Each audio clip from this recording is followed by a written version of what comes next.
안녕하세요. 여러분의 이직을 도와드리는 헤드헌터 이직현입니다. 오늘은 평판이라는 얘기 많이 들어보셨죠? 저 사람 평판이 어떠냐? 저 사람 평판이 되게 좋다. 이 평판, 말 그대로 레퍼런스죠. 그래서 이직할 때 뭐 누구나 다 하지는 않지만 점점 더 이제 대상이 확대되고 있는 이제 평판조회 이야기를 오늘 잠깐 해보겠습니다. 그러니까 오늘 평판조회는 이제 어떤 식으로 진행이 되고 평판조회는 어느 시점에 하는지 이제 이런 이야기를 잠깐 말씀을 드려볼게요. 일반적으로 예전에는 평판조회가 솔직히 이제 소위 말하는 시니어, 이제 소위 말하는 관리자, 장급들 위주로 진행을 했습니다. 그것도 솔직히 작은 기업은 아니고 주로 거의 대기업 위주로 많이 진행을 했죠. 그러니까 레퍼런스 체크라는 게 이제 뭐냐 하면 그 사람의 업무나 뭐 성과나 이런 거는 솔직히 면접이나 이력서에 다 이제 드러나 있잖아요. 내가 어떤 일을 했고 무슨 일을 해서 얼마만큼의 성과를 냈는지는 이게 서류나 면접을 통해서 다 확인이 됐는데 이 사람이 어떤 사람인지 회사에서 적응을 잘할 수 있는지 뭐 다른 사람들과의 인간관계는 어떤지 굉장히 이제 궁금한 부분이 많은데 그거를 면접에서 파악하기라는 거는 솔직히 사실상 굉장히 어렵죠. 왜냐하면 뭐 당연히 면접에서 당연히 뭐 대인관계가 어떻습니까? 당연히 좋다고 얘기하죠. 그걸 누가 뭐 저는 대인관계에 좀 문제가 있습니다. 이런 얘기 절대 안 할 테니까 그걸 확인할 수가 없는 거거든요. 그러니까 그런 부분들 알고 싶은데 이 사람에 대해서 조금 더 그러니까 사람에 집중을 하는 거죠. 이 사람의 업무나 능력보다는 이 사람이 뭐 조직에서 어떻게 생활을 하고 업무는 어떤 스타일로 하고 사람들과는 어떠한 관계를 맺는지 이런 부분에 포커스를 맞춰서 확인을 하는 작업. 그게 이제 레퍼런스 체크라고 보시면 됩니다. 일반적으로 레퍼런스 체크는 서치펌에서도 하고 아예 레퍼런스 체크만 전담하는 회사들도 꽤나 있습니다. 그래서 그 회사들한테 이제 의뢰를 해서 이제 진행을 하게 되죠. 아까 앞에서 말씀드린 대로 예전에는 이제 관리자, 부장 이상급, 임원, 부장보다도 거의 임원급들에만 레퍼런스 체크를 했어요.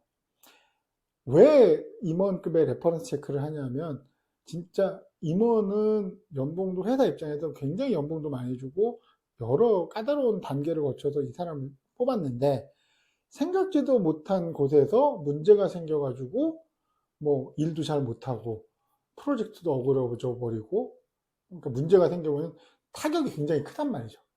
그러니까 사전에 이 사람이 와서 제대로 일을 잘 할 수 있는지 확인하기 위해서 진행한 게 레퍼런스 체크입니다. 근데 최근에는 이 레퍼런스 체크 대상이 제가 확인한 바로는 대리급도 진행하는 경우도 있어요. 직무에 따라서. 그리고 회사가 이제 굉장히 좀 대기업군이라고 하면 어떤 새로운 사업을 진행을 할 때 그 새로운 사업에 투입되는 사람들, 그 사람들은 좀 집중적으로 레퍼런스 체크를 하는 경우가 있습니다. 그러면 레퍼런스 체크는 주로 이제 어느 시점에 이루어지냐? 요거는 회사마다 조금 차이는 있습니다. 어떤 데는 면접을, 예를 들면 면접 단계를 다 마무리한 다음, 뭐 예를 들면 1차, 2차를 다 마무리하고 최종적으로 합격 통보를 하기 전에 그리고 이제 오퍼를 전달하기 전에 레퍼런스 체크를 하는 경우가 좀 대부분이고요. 그렇지 않은 경우는 면접 전에 하는 경우도 있습니다. 근데 솔직히 면접 전에 하는 경우는 거의 극히 드물다고 보시면 돼요. 왜냐? 누가 그렇게 하겠어요, 굳이. 난 면접도 안 봤는데. 내 정보가 사전에 저쪽으로 넘어가는 걸 좋아하는 일이 없기 때문에 그런 경우는 거의 없습니다. 그러니까 대부분 면접을 통과하고 이제 파이널 바로 직전에 하거나 아니면 일단 합격은 하셨습니다. 근데 이제 뭐 오퍼 나가기 전에 뭐 그냥 절차상 레퍼런스 체크를 한번 해보겠습니다. 이렇게 얘기하는 경우도 있는데, 여기서 이제 중요한 부분은 레퍼런스 체크의 결과에 따라서 합격, 불합격이 나뉘느냐? 당연히 나뉘려고 그걸 하는 거거든요. 레퍼런스 체크를. 원래의 목적은. 그렇기 때문에 레퍼런스 체크는 만약에 본인이 레퍼런스 체크를 해야 되는 입장이라고 그러면 그냥 뭐 어려운 얘기 하겠어요. 그냥 대충 하면 되지 라는 생각을 하시면은 조금 위험합니다. 되게 이제 신중하게 접근하실 필요가 있어요. 레퍼런스 체크는 분명히. 그래서 일반적으로 레퍼런스 체크를 어떤 식으로 진행을 하냐 하면 당연히 동의를 받죠. 이제 레퍼런스 체크할 대상한테 이제 우리 회사가 당신의 여러 가지 이런저런 상황에 대해서 확인하기 위해서 레퍼런스 체크를 진행하는데 동의하냐? 동의한다라고 하면 그 이제 조회처라고 하죠. 그러니까 전화나 뭐 서면이나 뭐 여러 가지 그런 방식을 이용을 해서 이 사람이 지정해 준 사람 대부분 최소 3명 정도는 하는 것 같아요. 그보다 좀 더 많은 경우는 뭐 4명, 5명까지도 하고, 근데 제 생각에 3명 밑으로 한 거는 거의 본 적은 없는 것 같습니다. 그러니까 한 3명 정도.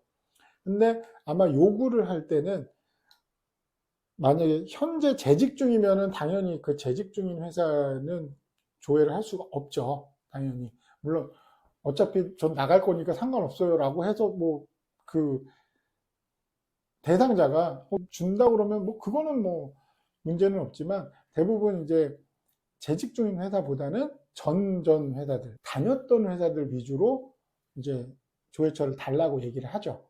그런데 그 조회처를 이제 어떤 식으로 달라고 그러냐면 주로 이제 아무래도 이제 레퍼런스 체크라면 이분이 뭐 관리자급이잖아요. 시니어급이니까 일단 팀원, 이제 밑에 차석이든 이제 팀원, 그리고 이 사람이 예전에 다니는 회사의 팀장, 그러니까 이분보다도 좀 더 나이가 있거나 연배가 있는 분이겠죠.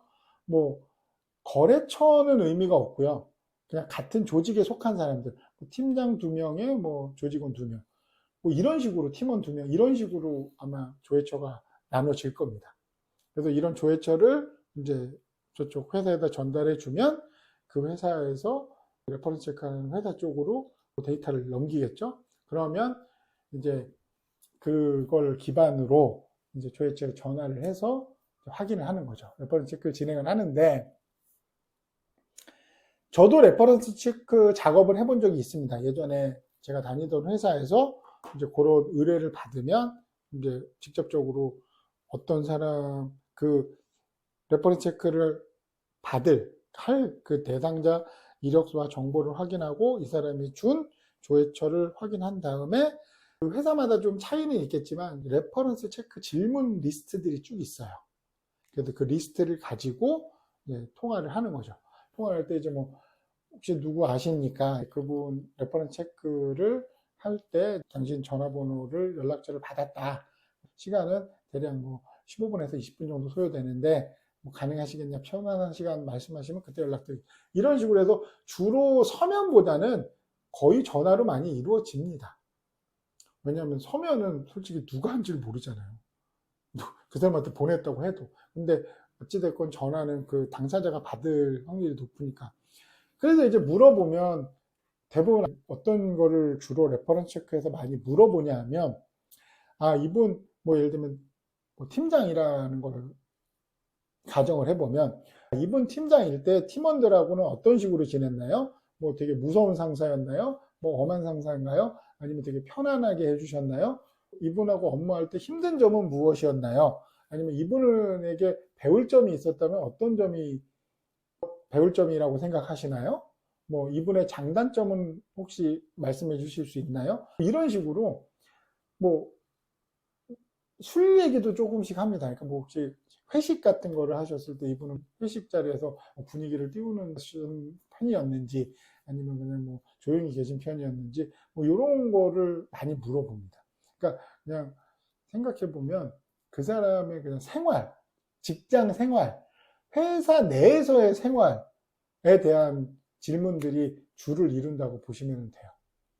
근데 이제 아무래도 우리나라 정서상 누군가에 대해서 내가 평가를 하고 그 사람에 대해서 이야기를 할 때는 솔직히 어지간하면 부정적인 이야기는 잘 안 합니다.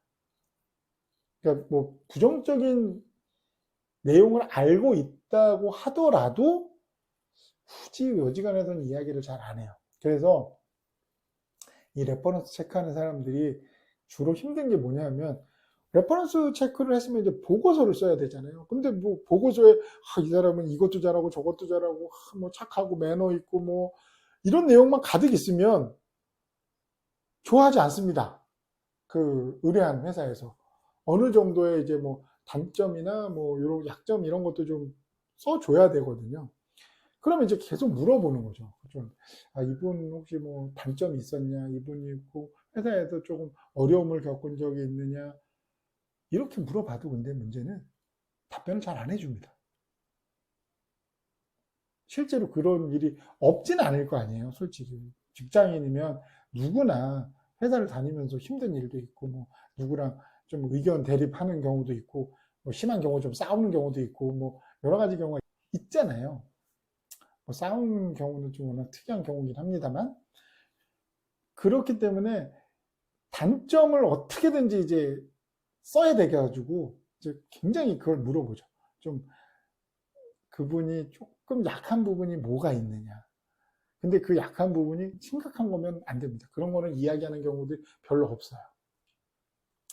그래서 이 말씀을 왜 드리냐면 나중에 본인이 레퍼런스 체크를 할 때는 이제 조회처에 자기 번호를 알려주잖아요. 그리고 그 사람한테 연락을 하잖아요. 내가 당신 전화번호를 줬다. 그러니까 전화가 갈 테니까 내에 대한 이제 평판 조회를 너한테 요청을 할 테니까 좀 잘 진행해 달라. 다 그렇게 이야기합니다. 그렇게 할 수밖에 없고요. 그래서 그렇게 얘기할 때 뭐 단점이나 이런 부분은 그냥 본인이 생각했을 때 나쁘지 않은 수준? 그리고 그냥 얘기해 주는 것도 방법이에요. 솔직한 얘기로. 실제로도 아마 많은 분들이 그렇게 하실 겁니다. 그래서 그렇게 해서 레퍼런스 체크가 끝나서 리포팅이 되면 이제 리포팅한 거를 가지고 이제 그쪽 의뢰한 데서 이 사람의 채용 여부를 결정을 하겠죠. 근데 제가 그냥 직접 경험한 건 아니고 이제 들은 바로는 가끔 이 레퍼런스 체크에서 정말 생각지도 못한 이야기를 들을 경우가 있다고들 하더라고요. 그러면 그게 만약에 굉장히 심각한 문제다라고 하면 이 채용 기업 입장에서는 이걸 파고들 수는 없잖아요. 솔직한 얘기로. 근데 솔직히 그런 얘기가 있으면 그런 사건과 비슷한 시기에 근무했던 사람이나 그거를 조금만 이제 확인을 해보면 대충 그 진위 여부는 가릴 수가 있을 테니까요. 그래서 아마 결국에는 좀 좋지 않은 결과가 나올 수도 있겠죠. 그래서 평판 조회를 만약에 내가 직급이 올라가고 이직을 한다라고 하면 언젠가 한 번은 맞닥뜨릴 것이 바로 이 평판 조회입니다. 그러니까 뭐 나는 아직 괜찮으니까 뭐 내가 뭐 언제 하겠어 이렇게 생각하실 필요는 없고, 그렇다고 또 반대로 나 평판 조회를 준비해야 되니까 좋은 사람한테 다 잘해줘야겠다, 이 사람한테도 좋은 사람, 이러실 필요도 없어요. 그냥 그렇지만 최소한 내가 나중에 이직을 할 때는 평판 조회란 걸 할 수도 있겠다 정도는 항상 생각하실 필요가 있습니다. 남 이야기가 아니니까.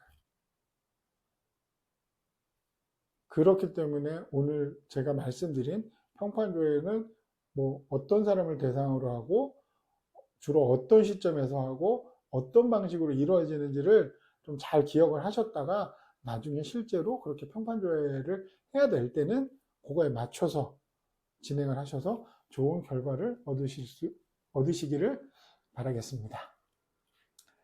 제 이야기가 도움이 되셨다면 좋아요와 구독 부탁드리겠습니다.